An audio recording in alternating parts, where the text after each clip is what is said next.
another one of these young rappers killed. I usually don't comment on this type of stuff, but in the last week I had an experience with an extremely attractive young sister who was, using her beauty and her sexuality to just, make her way in the world like Cardi B or Nicki Minaj or any of these women. And with the death of this young brother just last night on Halloween, which is a little bit suspicious, but we're not going to get into that because that particular rap group had obviously been initiated into some deeper levels of the game. It just made me think back to the days when rap was pure, when rap was a real expression of a people's spirit. The original days back when hip-hop broke out in New York, man, when there was just cats talking about what they were seeing in the streets. Like those first rap songs, right? And then in the very early 80s. And then comedians got in on it, like Slick Rick, you know what I'm saying? And the Fresh Prince and guys who were just storytelling in a lighthearted manner, And then you had lovers get in the game, guys who were romantic guys. And they were rapping about liking to get with the ladies, Smooth B, there were these lovers, man, LL Cool J, and there was a whole political movement that went on that you don't see anymore, where guys were talking serious stuff, Public Enemy, revolutionary thoughts. There were dietitians, there were people who came in, KRS-One people who came and talked to you about how healthy were you living, what you were eating, And there were gangsters. There were gangsters. The old original G's, like Rakim and Cooley. Remember Cooley G? There were old dudes, man. The whole neighborhood was represented, is my whole point. Everybody who was a part of the hood was telling their story. The female rappers came in. Queen Latifah. Remember the real Roxanne Shante? They had their rap battles.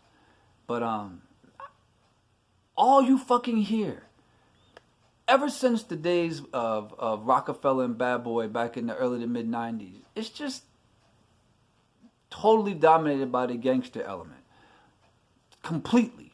I remember watching it happen, like in the 90s, when in order to be successful, you had to be on some fucking gangster shit, And then the women, and then all the strippers started to be involved. Like they brought in the shake dancers and the videos, and everything went to the next level, with the production in the videos and the sexuality of the women, and the stuff became absolutely hypnotizing.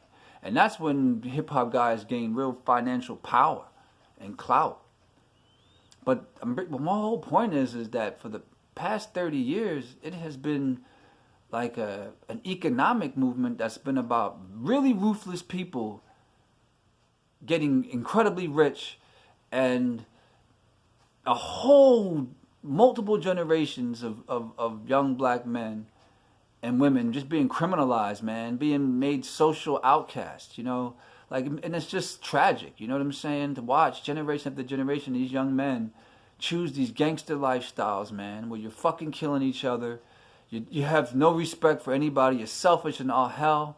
And then the women, what can they do? Women reflects a man, whether you want to fucking admit it or not.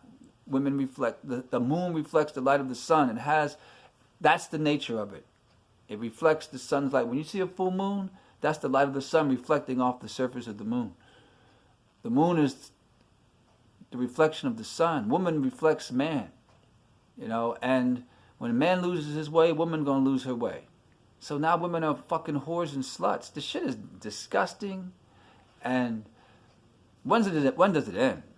When are people going to not value this anymore? Particularly black people, man, because the neighborhoods, like the black neighborhood, the black culture, is dominated, absolutely dominated by this shit, this thug stuff.